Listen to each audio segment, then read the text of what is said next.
కేంద్ర ప్రభుత్వం తెలుగు రాష్ట్రాల ముద్దుబిడ్డ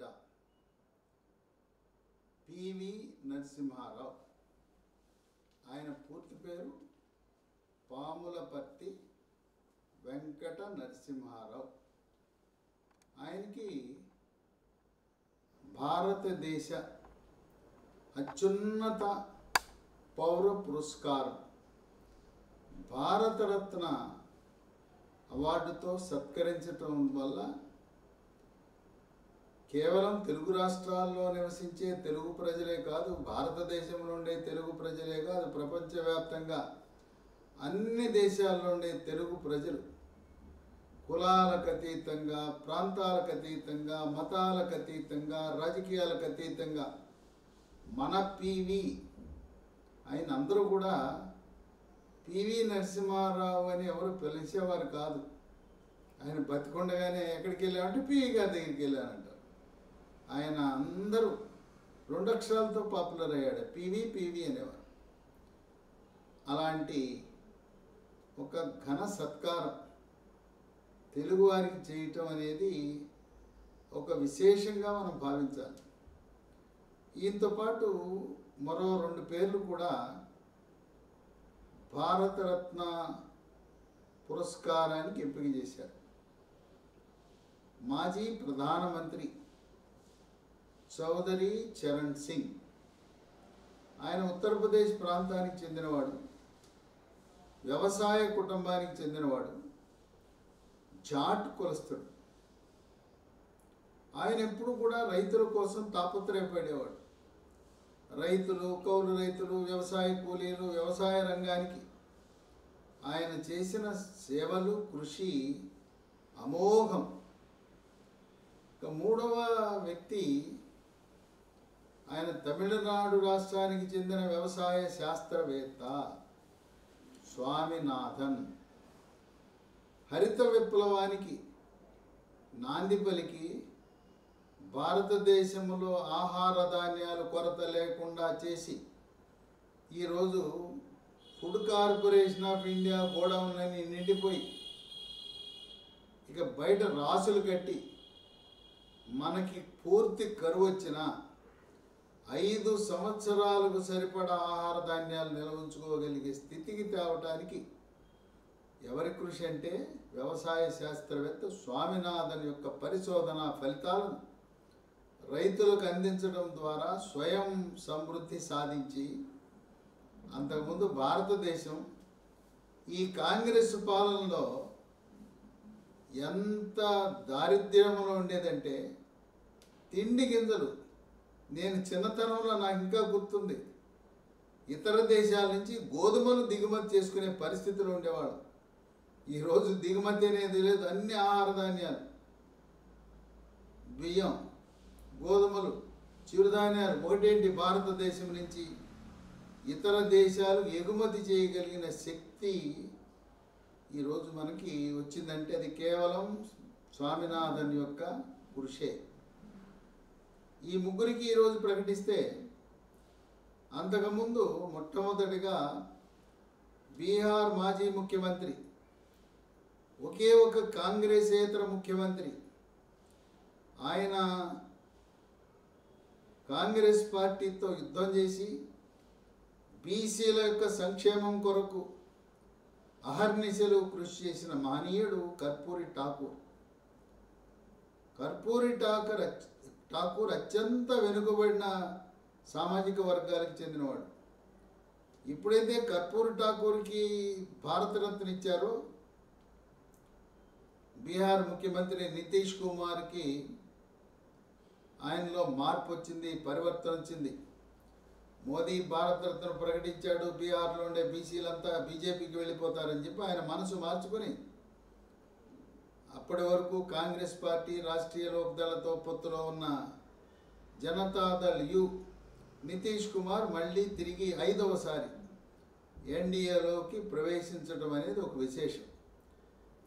అంటే ప్రధానమంత్రి మోదీ ఆయన వేసిన అస్త్రాలు ఎలా ఉంటాయంటే, ఆయన ఒక బాణం వేశాడు, ఆ బాణం దెబ్బకు ఈయన నితీష్ కుమార్ తిరిగి సొంత కూటికి ఎన్డీఏ కూటమికి వచ్చేసాడు. ఆయన భావజాలము కాంగ్రెస్ వ్యతిరేక భావజాలము.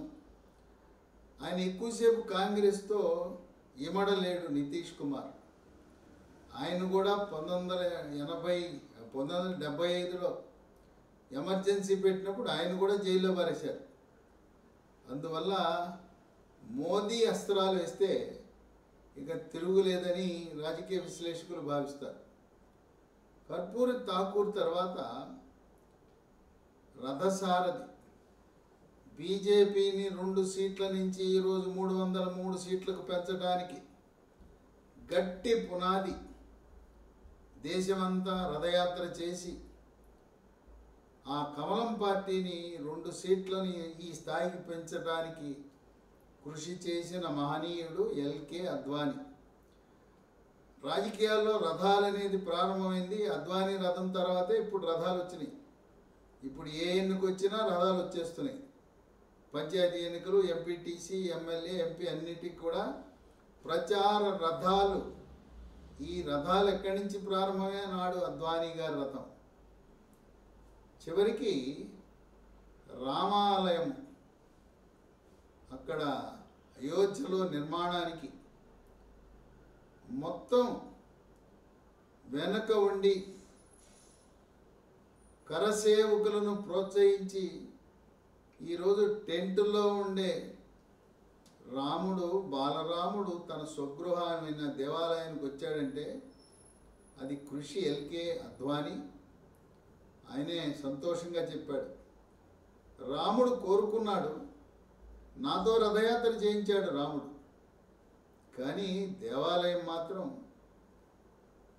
ఆ ట్రస్ట్ ద్వారా నిర్మాణం జరిగిన ప్రాణ ప్రతిష్టకు రాముడు ప్రధానమంత్రి మోదీకి అవకాశం ఇచ్చాడని సంతోషంగా ఆయన చెప్పడం జరిగింది. ఎల్కే అద్వానీ ఆయనకు భారతరత్న ఇవ్వటం ద్వారా దేశ ప్రజలందరూ కూడా, హిందువులు, ఆర్ఎస్ఎస్, బీజేపీ కార్యకర్తలు, శ్రేణులందరూ కూడా ఎంత సంతోషపడ్డారంటే వర్ణనాతీతం.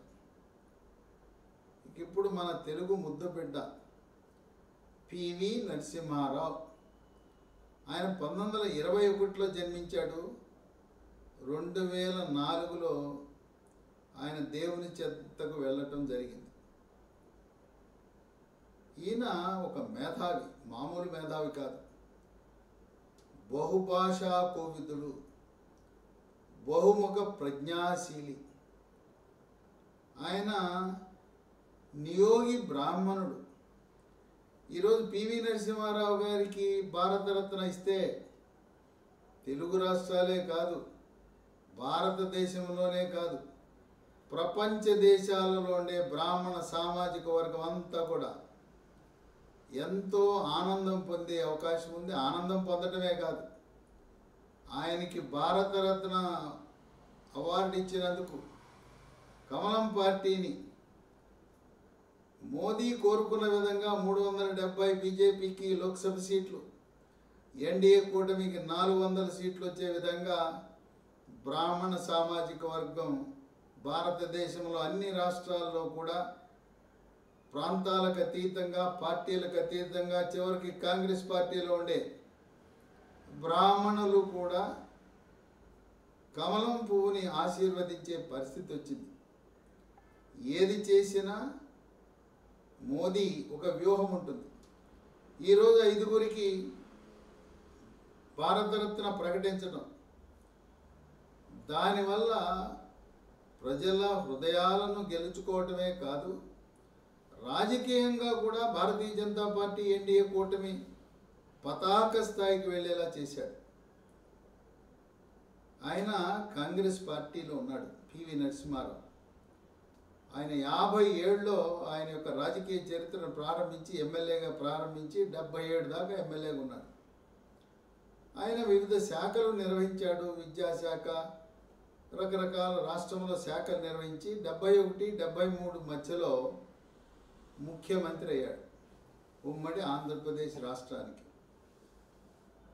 దురదృష్టవశాత్తు 1972లో జై ఆంధ్ర ఉద్యమం వచ్చింది. జయాంధ్ర ఉద్యమంలో ప్రస్తుత మాజీ ఉపరాష్ట్రపతి వెంకయ్య నాయుడు ఆంధ్ర యూనివర్సిటీ లీడర్గా ఉండి వెంకయ్య నాయుడు రాజకీయంగా ఎదుగుదలకు పునాది పడింది 1972లో జరిగిన జయాంధ్ర ఉద్యమం. ఇక తదుపరి పివి నరసింహారావు కేంద్ర రాజకీయాల్లో ప్రవేశించి ఇందిరాగాంధీ క్యాబినెట్లోనూ రాజీవ్ గాంధీ క్యాబినెట్లోనూ విభిన్న శాఖలకు మంత్రిగా పనిచేశాడు. హోంశాఖ, రక్షణ శాఖ,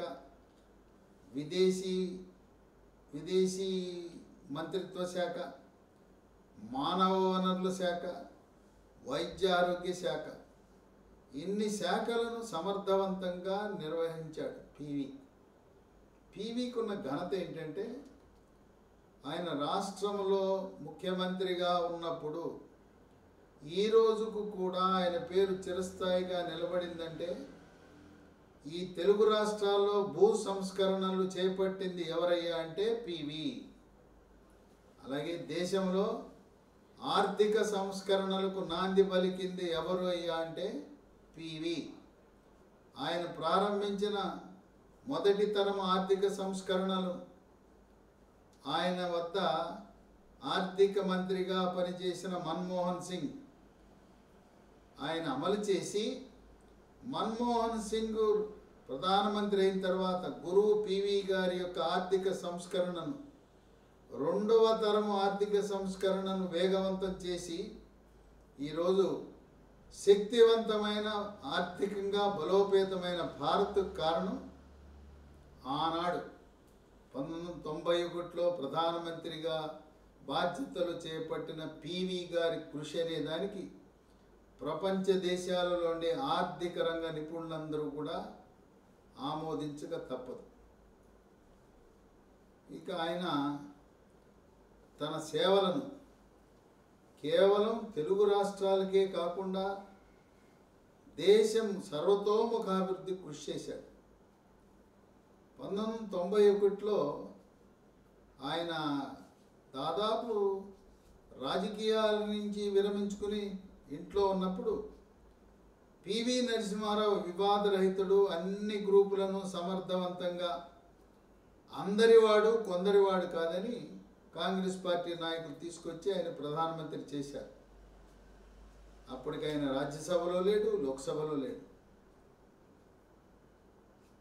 ఆయన ప్రధానమంత్రి అయిన తర్వాత నంద్యాలలో ఉండే గంగుల ప్రతాప్ రెడ్డి అనే లోక్సభ సభ్యుడు రాజీనామా చేసి పివి గారికి అవకాశం ఇస్తే అప్పుడు ఎన్టీ రామారావు 1991లో పివి గారు ప్రధానమంత్రి హోదాలో నంద్యాల కర్నూలు జిల్లా లోక్సభకు పోటీ చేస్తే తెలుగుదేశం అభ్యర్థిని పోటీకి పెట్టాల, పివి గారు గెలవాలని ఆయన ఆనాడు ఎన్టీఆర్ ఒక డైలాగ్ చెప్పాడు, బ్రదర్ మన తెలుగువాడు ప్రధానమంత్రి అయితే మనకు గర్వకారణం, కనుక తెలుగుదేశం పార్టీ అభ్యర్థిని నంద్యాలలో నిలబెట్టదు, వారిని గెలిపించే బాధ్యత మా బుధస్కంధాల మీద వేసుకుంటామని చెప్పి ఆయన గంభీరంగా చెబుతూ పివి గారిని 5 లక్షల మెజార్టీతో నంద్యాలలో గెలిపించి గిన్నీస్ బుక్ ఆఫ్ రికార్డ్స్కి ఎక్కించాడు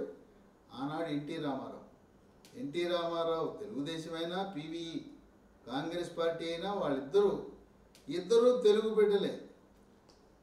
తెలుగు రాష్ట్రాల అభివృద్ధి కోసం తహతహలాడే ముద్దు బిడ్డలు ఇద్దరు. పివి గారు ఆయన నిగర్వి, మితభాషి, మాట్లాడేది తక్కువ, చేసే పనులు ఎక్కువ. కనుక ఈ భారతదేశంలో భూ సంస్కరణలు, ఆర్థిక సంస్కరణలు ఎవరు చేశారంటే పివి అనేది నిర్వివాదాంశం.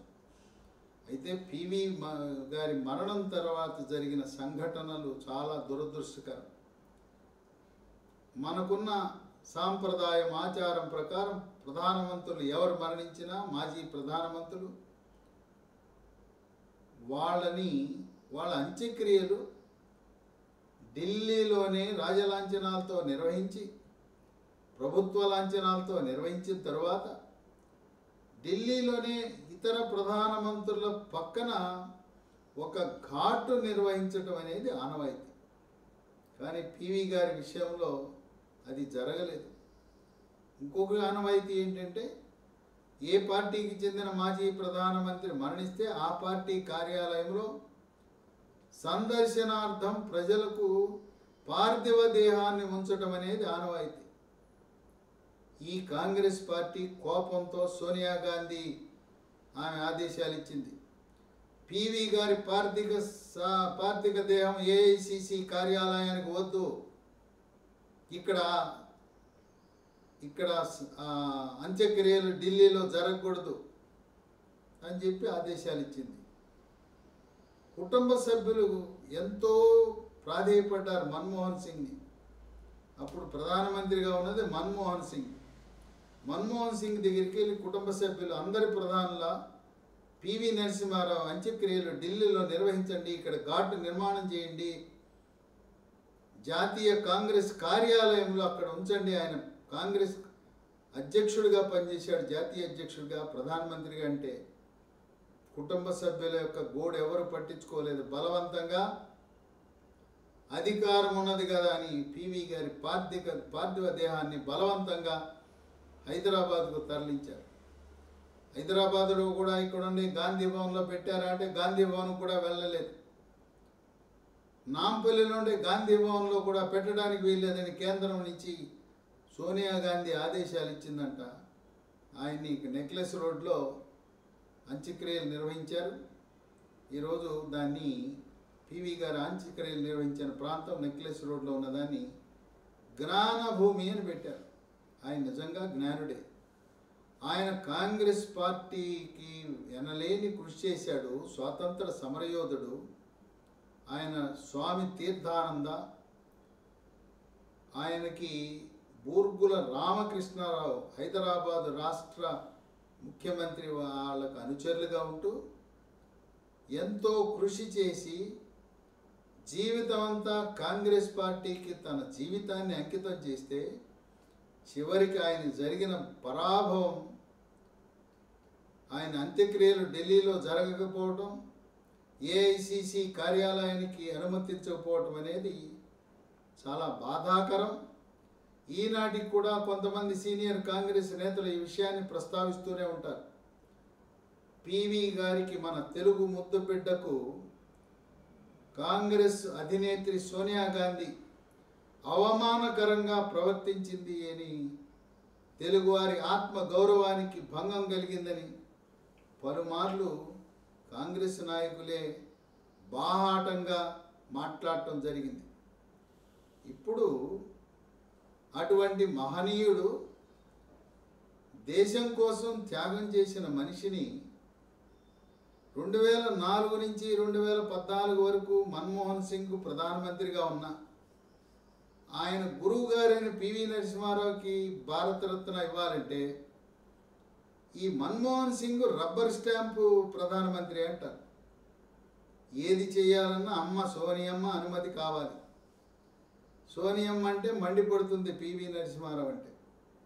అందువల్ల కాంగ్రెస్ పార్టీ ఏ మహనీయుడు తెలుగు ముద్ద బిడ్డకు భారతరత్న ఇవ్వలేదో రాజకీయంగా వాళ్లను దెబ్బ కొట్టడానికి మోదీ ఒక సూటీ పోటీ అయిన ఒక బాణాన్ని సంధించి తిరుగులేని వ్యూహంతో ఏ కాంగ్రెస్ పార్టీ అయితే ఏ సోనియా గాంధీ కుటుంబం పివి నరసింహారావును అవమానపరిచారో, ఏ కాంగ్రెస్ పార్టీ అయితే అవకాశం ఉన్న 10 ఏళ్ళు యూపీఏ పాలన ఉన్న శిష్యుడిగా ఉన్న మన్మోహన్ సింగ్ కూడా గురువుగారిని గౌరవించుకోలేని దుస్థితిలో ఉన్నదాన్ని మరొకసారి గుర్తు చేస్తూ ఈరోజు పివి గారికి భారతరత్న ఇస్తే అనేక మంది తెలుగుదేశం నాయకులు, కార్యకర్తలు, శ్రేణులు ఆంధ్రప్రదేశ్ రాష్ట్రంలోనూ తెలంగాణలోనూ రాబోయే ఎన్నికల్లో, ఆంధ్రప్రదేశ్లో అయితే శాసనసభ, లోక్సభలో, తెలంగాణలో లోక్సభలో మోదీ చేసిన ఈ సత్కారానికి, సన్మానానికి, గౌరవానికి, పురస్కారానికి తెలంగాణ ప్రజలు, ఆంధ్రప్రదేశ్ ప్రజలు కూడా కమలం పార్టీ పువ్వు గుర్తుకి ఓటు వేసి ఈ దేశానికి కావాల్సింది ప్రధానమంత్రి అంటే అలా ఉండాలి, శభాష్ మోడీ అనే పరిస్థితికి వచ్చింది. అందువల్ల పివి నరసింహారావుకి భారతరత్న ఇవ్వటం ద్వారా భారతీయ జనతా పార్టీ గ్రాఫ్ తెలుగు రాష్ట్రాలలో ఆకాశం అంత ఎత్తుకెళ్ళింది. ఇదే కాదు, బొంబాయిలో ఉన్నా, చెన్నైలో ఉన్నా, ఢిల్లీలో ఉన్నా, కలకత్తాలో ఉన్నా, తెలుగువాడు ఏ రాష్ట్రంలో ఉన్నా వాళ్ళ ఓటు కమలానికే వెళ్తుంది. ఇప్పుడు ఈ దెబ్బ కొడితే కాంగ్రెస్ పార్టీ గింగిరాలు తిరుగుతూ ఉంది, దిక్కుతోచని పరిస్థితి. ఈ భారతరత్నాలు ఇవ్వటం వల్ల దేశం కోసం కృషి చేసిన వాళ్ళను గుర్తించటం ఒక పక్క అయితే, మరో పక్క రాజకీయంగా రాబోయే పార్లమెంట్ ఎన్నికల్లో చక్కటి ఫలితాలను ప్రతిబింబించే విధంగా ఈ యొక్క భారతరత్న అవార్డులను ఎంపిక చేయటం జరిగిందని రాజకీయ విశ్లేషకులు భావిస్తున్నారు. ఇక వ్యవసాయ శాస్త్రవేత్త స్వామినాథన్ తమిళనాడు రాష్ట్రానికి చెందినవాడు. ప్రస్తుతం 2019లో భారతీయ జనతా పార్టీకి ఒక్క సీటు కూడా లేదు తమిళనాడులో. స్వామినాథన్ భారతరత్న ద్వారా, రామ జన్మభూమి ప్రాణప్రతిష్ఠ ద్వారా కనీసం 6 సీట్లు తమిళనాడులో బీజేపీ సొంతంగా గెలవాలని, బీజేపీ మిత్రపక్షాలు మరో 10 సీట్లు, అక్కడుండే 39, 39లో 15-16 సీట్లు ఎన్డీఏ కూటమి విజయం సాధించాలనే వ్యూహంతో ముందు కదులుతున్న తరుణంలో ఈ స్వామినాథన్కి ఇచ్చిన ఆ భారతరత్న అవార్డు దేశంలో ఉండే రైతులు, వ్యవసాయ శాస్త్రవేత్తలు, కౌలు రైతులు, వ్యవసాయ అనుబంధానికి రంగానికి చెందిన ప్రతి ఒక్కరూ కూడా స్వామినాథన్కి భారతరత్న ఇవ్వటం ద్వారా మోదీని శభాష్ మోడీ అంటారు. ఆ విధంగా రాజకీయంగా తమిళనాడులో ఎంతో ఉపయోగపడే అంశం. కర్పూరి ఠాకూర్ ద్వారా దేశంలో ఉండే బీసీలందరూ కూడా ఆనందం వ్యక్తపరుస్తున్నారు. ఇక చౌదరి చరణ్ సింగ్ జాట్ సామాజిక వర్గం ఉత్తరప్రదేశ్లోను, భారతదేశంలో ఉత్తరాదిన జాట్లు అధికంగా ఉంటారు. వాళ్ళందరూ కూడా బీజేపీ పట్ల ప్రేమ, అభిమానం, మమకారం పెంచుకునే అవకాశం ఉంది.